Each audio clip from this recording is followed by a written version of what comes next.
pinsan kaya So ayan mga kalingap, at ito na po yung part 3. Yan, lulubos-lubusin na natin at bira tayo makasama dito sa K-Boys at puro charity tayo, puro scout. So ngayon ang pinsan po ni Kalingap Rap na si Super Mac ang ating interviewin. At tara po mga Kalingap, part 3 na po ito. Hello Super Mac, good morning. Magandang umaga po sa lahat mga kalingap. Yan, ang ating idol sa paggagawa ng mga bahay. Grabe bro, ang dami mo nang nagawang bahay no? Meron na naman bago. Marami po mga kalingap. Abangan ano? Ano naman ako. Nililiwas na naman po tayong bago. Nagli-layout na nun, grabe talaga.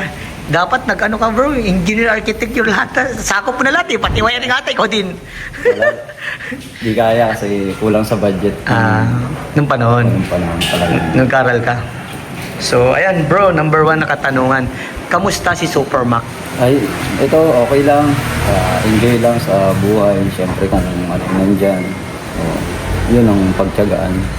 Tsaka, ano lang, nagbablog pa din naman po kahit paano. Pasulpot-sulpot pag may yun. oras ako. Bibili mo ako sa'yo, paano mo na-handle yung nagtatrabaho, mag-iisip ka ng design ng bahay, tapos magbablog? Paano mo na-handle ang ganun? Medyo sanay na din kasi sanay naman tayo sa mahihirap na trabaho.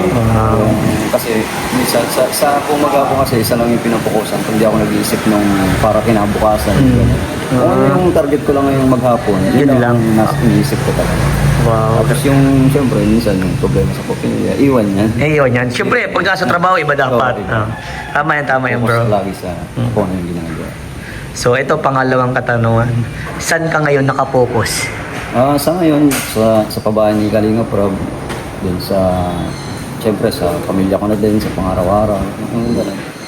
Tapos, yung sa career din. Career. Bilang isang, siyempre, Vlogger, mason, pati ano, ang dapat tawag sa'yo, dapat talagang Super Mac talaga tawag sa'yo bro. Kaya parang ganun Super Mac, ano. So, bilib talaga ako sa'yo bro, grabe ang husay mo sa paggawa ng bahay. So, pangatlong katanungan, kamusta ang pagbablog mo? sa ngayon, okay naman. Kahit medyo ang views bumaba. Okay naman. Tuloy-tuloy pa din naman kasi para sa extra income, kailangan. Oo, Okay. So, talaga nagbaba rin pala mo. Oo, talagang bumaba din. Kasi, kapag daga ko, sobrang tagal, buwan, bago masundan. Ngayon, try natin na tuloy-tuloy ulit yung pag-upload ko. So, ang hirap din pala nun, pag... Ang hirap din. Pag halimbawa na kasi yung sa vlog mo, nababa talaga. hindi nare-recommend. Parang di nare-recommend. Parang pag bihira ka mag-upload. Dapat talaga tuloy-tuloy. Kahit may mga short video lang. Ganun. So ito pang-apat na katanungan bro. Ano ang dapat asahan sa iyo ng mga supporter mo? Sa akin naman, ang pinaka lang, siyempre, yung sisipagan ko pa rin mag-scout, yan, makatulong. Sisikapin ko pa rin makatulong. Mababa ang views natin, wala tayong income sa pag-vlog talaga. Sisikapin pa rin na makatulong kasi yung goal natin makatulong. Kaya nga tayo, team ka. Yes. Alam mo ba, Super Mac, din ako sa iyo sa pag-scout kasi halos lahat ng scout mo viral talaga, lalong-lalo si Rina, di ba? Yan po mga kalingap, kasi napapagkamali nila ako na naka-scout kay Rina. Yan po si Super Mac po naka-ano kay Rina. Yan din po talaga dapat suportahan po natin si Super Mac. Hanapin natin na yung karapat dapat talaga pati yung tulungan. Yung talagang deserve na tulungan ng kalingap. So ito pang-limang katanungan. Gaano ka kasaya sa pagbablog? Masaya kasi siyempre ako naranasan ko yung maging mahirap talaga. Walang-wala. Mawalan ng magulang na solo lang halos na binubuhay mga kapatid. Masaya ako yung nakikita ko yung nakakatulong ako dun sa dati. Siyempre nakikita ko yung kalagayan ko noon. Tapos siyempre makikita mo ngayon nandiyan na sila. Talagang may kabahay. Ako samantalang nun, di ba? Naranasan ko yung walang bahay talaga. Talagang ranas mo yung hirap mo. Oo, napaka... Pero dahil sa pagbablog mo, gumanda yung tumakbo ng buhay nyo. Tsaka marami akong natulungan talaga. Totoo yan. Hindi naman sa tulong talaga na financially. Mabago lang yung pagkatao nila. Malaking bagay yun. Kasi halos mga kaibigan mo, naitulungan mo rin sa pagtatrabaho, di ba? Oo, yun. Isa pa. Totoo yan. Laking tulong yun sa kanila. Trabaho sa ibang tao na yung mga kasama ko. Ganun yung kapatid mo. Oo, yan. Isuperan doon. Okay, super. I believe din ako dun, mahusay din.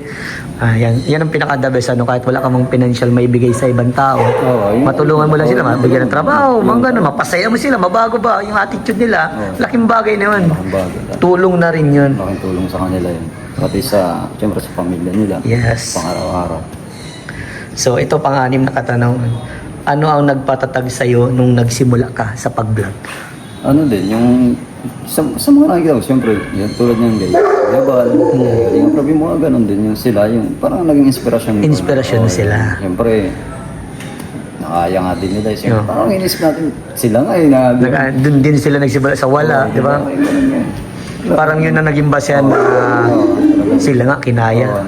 Ako din kakayanin ko, parehas man lang kami kumakain ng kanin eh. Yung mga, di ba? Ganun na. Na- Kasi, pag talagang gusto mong tumulong kasi, wala namang imposible. Yes.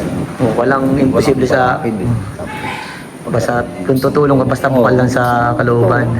Kahit konti man yun ang malaki, wala mong problema. Oh. Sa umpisa, syempre talagang hindi ka naman makapag-abot. Malay mo naman sa sunod na Balik mo, meron na. Ano, mas marami pa. The best naman. So ito, pampitong katanungan. Ano ang masasabi mo sa mga sumusuporta sa iyo? Syempre, walang iba kundi maraming salamat po. Ayan, sa patuloy po na sa pagsuporta sa aking YouTube channel. Ayan, maraming salamat po. Kahit natagalan ako bago ako nakapag-upload ulit. Ngayon nandiyan pa rin po kayo para suportahan po ang YouTube channel. Tuloy lang po tayo kahit po anong mangyari. Yes. Maraming salamat.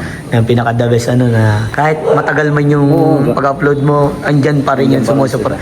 Kasi nakitaan ka talaga nila bro na masipag at maasahan ka talaga ni Kalinga Prab. Talagang isang tawag lang, matik na. Dito na, gawa na agad, nagpaplano na agad ng bahay. So ikaw din nagawa nung ni Beyonce, di ba? Grabe. Ang hirap din pero ang ganda ng bunggalong bahay. Lalo na pag na-final na may bakod na. Oo. Kasi doon na makikita yung pinaka-itsura ko. Tapos salbo akong pagawa nga ng tindahan sa harapan. Doon na Ikaw talaga nagplano nun bro? Yung ako lang nag-gano'n. Grabe. Plano kasi talaga nila, ng sponsor, kapagawa ng tindahan. Oo. Kaya syempre, doon ko na iplinano na talagang gano'n na lang ang Kasi pag may tindahan na sa harap yun, gaganda pa yun. Ay oo, matik yun, maganda yun. So bro, tanong ko lang, ilan na halos nagawa mong bahay? Madami na. Kasi wala pa ako sa Kalingap, yun na talagang trabaho. Yun na talaga. Oo. Doon ka na nakapokus sa talaga. Sa paggawa talaga. Pero mahirap din ang isang boy construction, Mahirap ano? din, mahirap. Buhay construction. Alam mo kasi naranasan ko din ng kontrata. Siyempre, minsan lugi, wala talaga, wala ka na. Ikitain. Mahirap din talaga.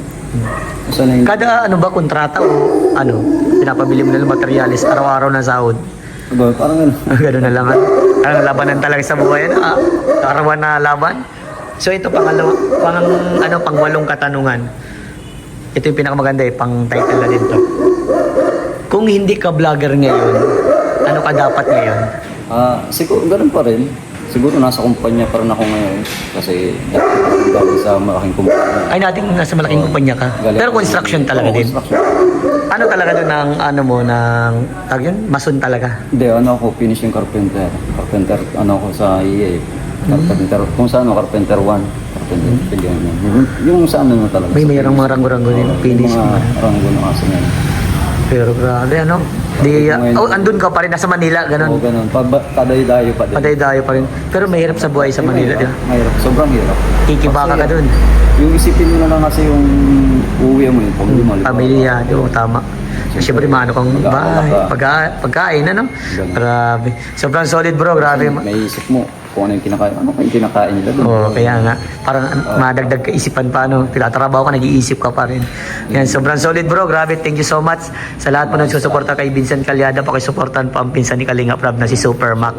Yan. Peace bump bro, grabe. Solid. Salamat, bye-bye. Abay po.